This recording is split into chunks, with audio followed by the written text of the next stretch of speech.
La invasión romana de las Islas Británicas es uno de los puntos más fascinantes de la historia europea.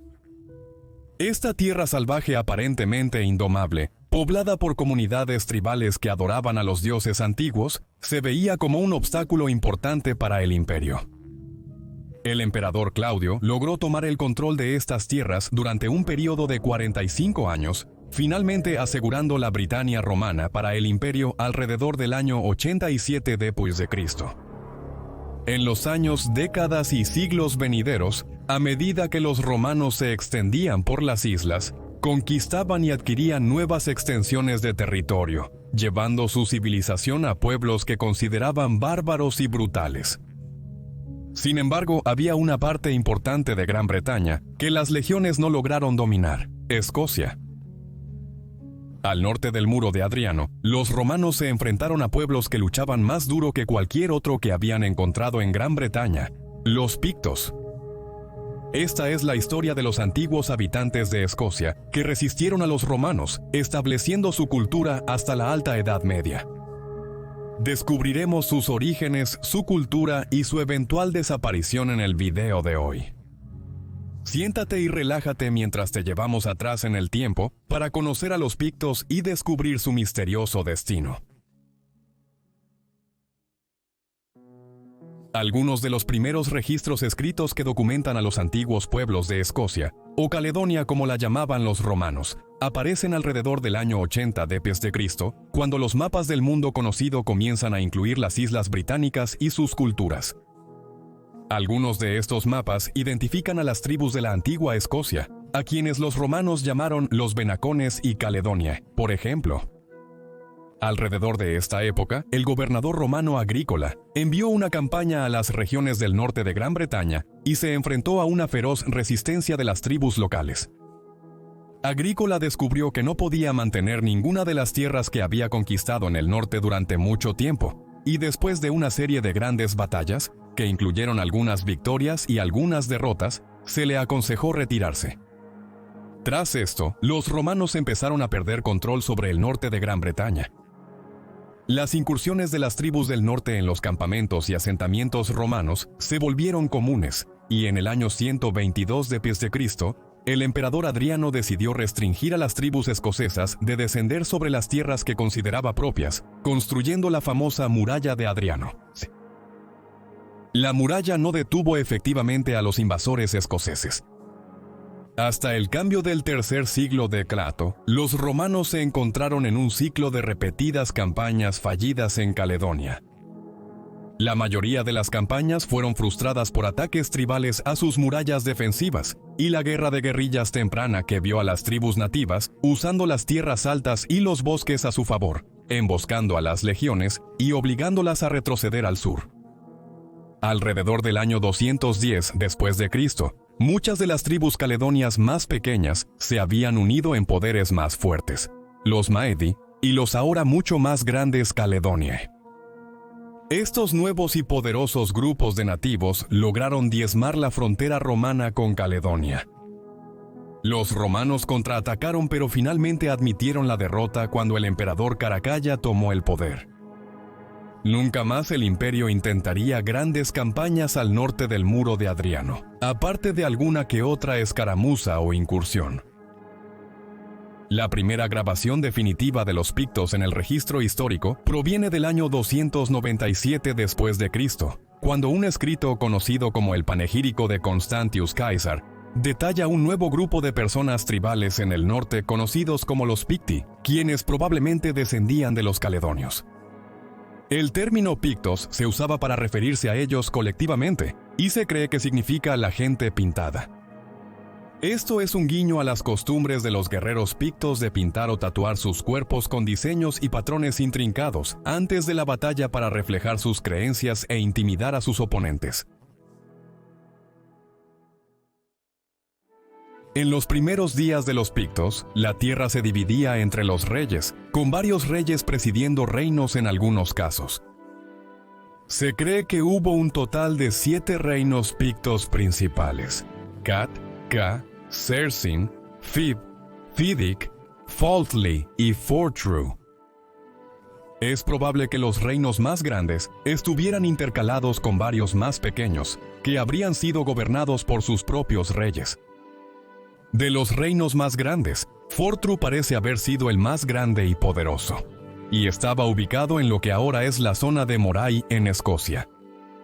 El rey de Fortru puede haber tenido influencia sobre todos los reinos pictos, pero aún no se ha descubierto evidencia de esto. En los primeros años de la Escocia picta, un hombre podía convertirse en rey liderando exitosamente a los guerreros en batalla. Los líderes de guerra más prolíficos y condecorados podrían encontrarse con poder sobre un reino entero o un grupo de reinos. Sin embargo, con el tiempo, los pictos cambiaron la forma en que se establecía la realeza, con familias controlando reinos en lugar de líderes exitosos individuales. Muchas personas pictas vivían y trabajaban como agricultores, cultivando cereales como trigo, avena, centeno y cebada, así como verduras que incluían nabos, frijoles, guisantes, cebollas y más. Los pictos también vivían de la tierra y buscaban plantas específicas que no podían ser domesticadas fácilmente. El ajo y las ortigas son ejemplos de estos cultivos. Los pictos eran expertos en ganadería y domesticaron varias especies. Los agricultores mantenían ovejas, cerdos, ganado y caballos, y el número de animales que una persona poseía parece haber tenido una relación directa con su posición social y estatus dentro del reino. Obtenían lana de las ovejas para hacer su ropa, mientras que la carne, el queso, la leche y las pieles se obtenían del ganado. Los perros eran criados y entrenados para cazar animales salvajes, y los pictos complementaban frecuentemente sus dietas con la carne de peces, focas, ballenas, mariscos y aves. Los pictos utilizaban una serie de tecnologías en el funcionamiento diario de sus reinos, y parecen haber tenido conocimiento de molinos de agua para procesar sus cultivos. La comida se secaba en hornos, y las instalaciones de almacenamiento como los graneros habrían mantenido los comestibles a salvo de animales salvajes o saqueadores. Muchas personas pictas vivían en brooks, grandes casas redondas cilíndricas construidas con piedra seca. Hoy en día sobreviven casi 600 sitios de broch en Escocia, y están bien estudiados. Parece que inicialmente fueron construidos con fines defensivos, pero con el tiempo se convirtieron en hogares. Los antiguos escoceses también construyeron crannogs, islas artificiales que se construyeron en lagos y pantanos a partir de soportes de madera independientes. En los asentamientos más poblados abundaban las casas redondas y los salones. Los pictos practicaban una forma de politeísmo celta como su religión. Aunque como casi nada del idioma picto sobrevive, los historiadores y arqueólogos no pueden estar seguros sobre los detalles de las deidades individuales. En el siglo VI parece que el cristianismo se extendió entre los pictos, con evangelistas como San Columba y San Ninian difundiendo la palabra de Dios a través de Irlanda e Inglaterra.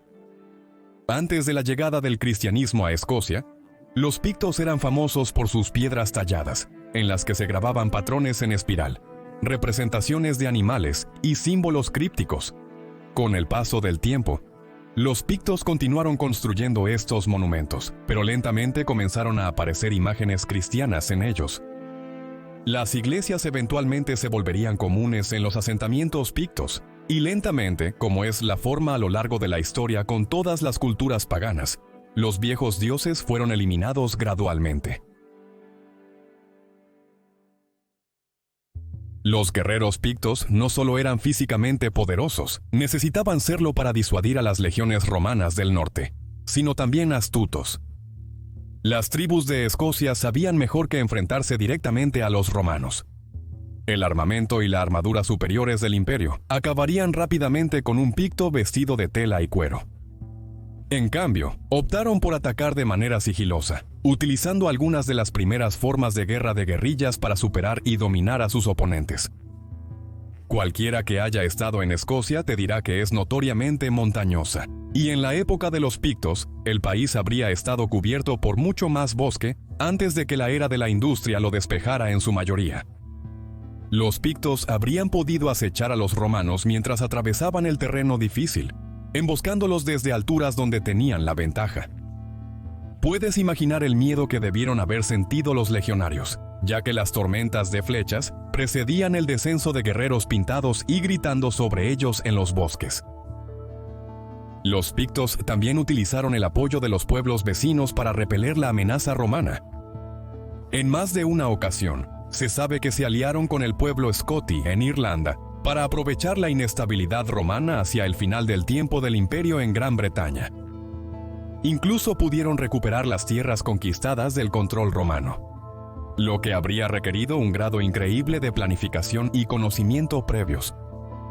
Eventos como este ayudan a los historiadores a obtener una mejor comprensión de la vida picta. Los romanos veían a los pictos como salvajes extravagantes, bárbaros que carecían de civilidad. Su habilidad para maniobrar hábilmente al mayor imperio que el mundo había visto hasta ese momento demuestra que estaban equivocados.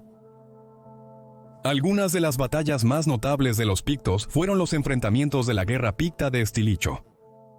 Este conflicto vio a Estilicho, un poderoso líder militar romano, defender el muro de Adriano de los guerreros pictos en medio de una serie de levantamientos y redadas de los pictos, sajones y gaélicos. En el año 368 d.C., los pictos fueron los primeros en atacar con una serie de ataques en la frontera con la Britania romana. Stilicho respondió enviando fuerzas romanas occidentales para sofocar las redadas en el norte, y se encontró con una sangrienta batalla en sus manos. Aunque los romanos tuvieron éxito en derrotar a las fuerzas pictas invasoras, el muro de Adriano sufrió graves daños y parece que Stilicho terminó de repararlo 32 años después, en el año 400 d.C. Varios artefactos descubiertos de la Escocia picta han permitido a los arqueólogos pintar una imagen precisa de un guerrero picto.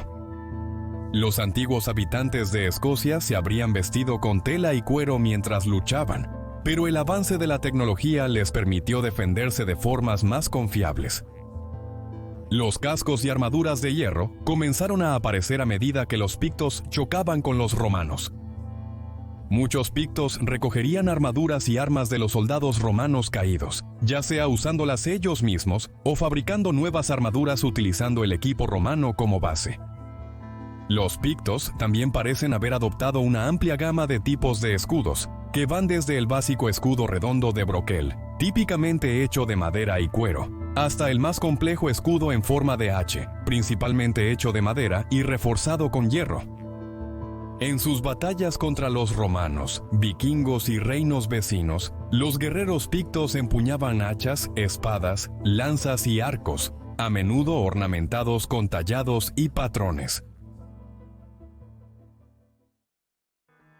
El hecho de que el idioma picto esté extinto significa que todavía hay una serie de misterios que rodean al antiguo pueblo de Escocia.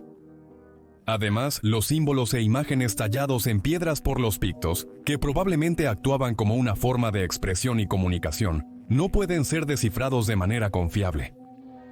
Todo lo que nos queda del idioma picto se reduce a unos pocos nombres seleccionados de personas y lugares. Para cuando los romanos abandonaron Gran Bretaña, es probable que el idioma picto se hubiera alejado mucho de los idiomas britónicos ancestrales, debido a la falta de influencia del latín romano. El idioma de 1900. Los pictos puede haber influido en el surgimiento del gaélico escocés, que todavía es hablado por casi 70.000 personas hoy en día. A medida que el cristianismo se extendía por las tierras pictas, los pictos que se asociaron estrechamente con la iglesia probablemente aprendieron a leer y escribir, pero no se ha registrado nada.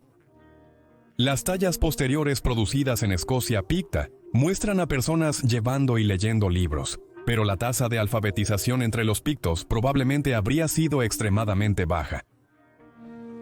Debido a las complicaciones con el idioma picto, los historiadores no pueden estar seguros de cómo estas personas comenzaron a desaparecer.